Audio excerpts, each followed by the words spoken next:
sentiment, c'est un sentiment de satisfaction, sans toute modestie mise à part. Hein. Satisfaction parce que je me rends compte que c'est une grande grâce que le bon Dieu m'a fait. Vivre 40 ans, pouvoir travailler 40 ans, sans année sabbatique, sans disponibilité, 40 ans d'affilée, je me dis que quand même c'est pas rien et vraiment je rends grâce au Seigneur. Donc premier sentiment, sentiment de satisfaction.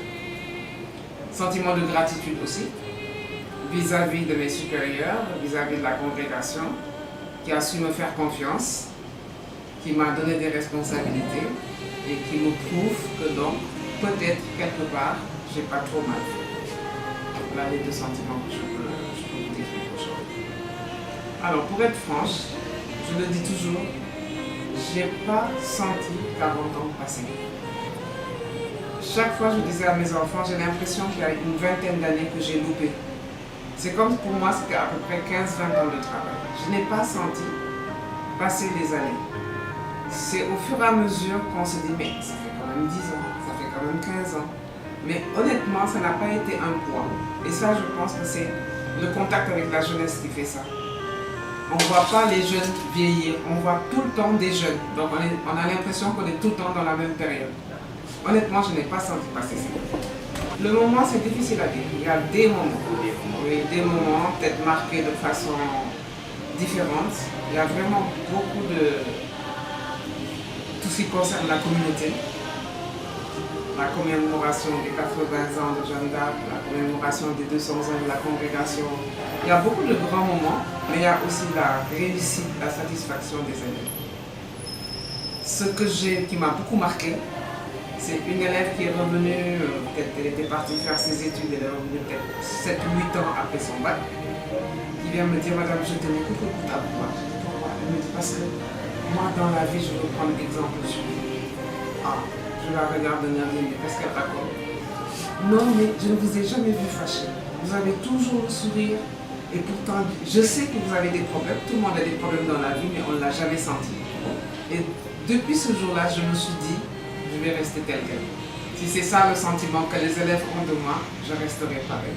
Et ça m'a beaucoup marqué. Donc c'est enseigner, c'est éduquer par l'exemple aussi. Parce que l'éducation, c'est pas seulement dire de faire, c'est montrer comment faire. Donc ça, je pense vraiment avoir accompli une mission et j'en suis quand même assez fière. Bon, moi je pense que dans la vie, le destin il est tracé. J'en suis convaincue. Quand je venais ici, quand j'ai terminé mes études, je suis venue voir Mercol pour lui proposer mes services. Elle m'a dit, ah non, je n'ai pas besoin de professeur d'allemand, parce que comme vous le savez, j'ai commencé comme prof d'allemand. Mais à l'occasion, si je dois faire passer des oraux ou quelque chose, je vous appelle. Donc je suis repartie, je me suis inscrite à l'école normale supérieure. Et tout d'un coup de fil de Mercol, j'ai besoin d'un remplaçant. Mon professeur d'allemand m'a lâché. Là, on est au mois de novembre, je suis un peu pressée. Est-ce que vous pouvez venir me donner un coup de main? Je suis venue. Et je suis en remplacement depuis 40 ans. Donc, et à chaque fois qu'elle me voyait dans la cour, elle me taquinait en me disant, mais madame, vous êtes toujours en remplacement. Hein? Donc, je me dis que peut-être le destin il est tracé quelque part.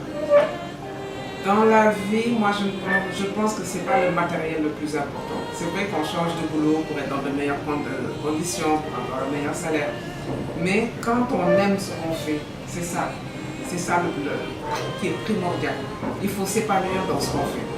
Maintenant, si c'est sûr qu'on est venu, qu'on a essayé et que ça ne marche pas, tout à fait normal d'aller chercher ailleurs. Mais quand on s'épanouit, quand on a de bonnes relations avec ses collègues, quand on est dans un milieu sain, S-A-I-N, et S-A-I-N-T, je mettrai les deux, ça je pense que c'est pas négligeable. Et vraiment, je le répète encore, j'ai ouvert avec ça, je ferme avec ça, je rends grâce à Dieu. Et je vous souhaite tout le bonheur, une aussi longue carrière, sinon plus longue, aussi fructueuse carrière, sinon plus fructueuse. À vous, monsieur Mendy, tous mes souhaits.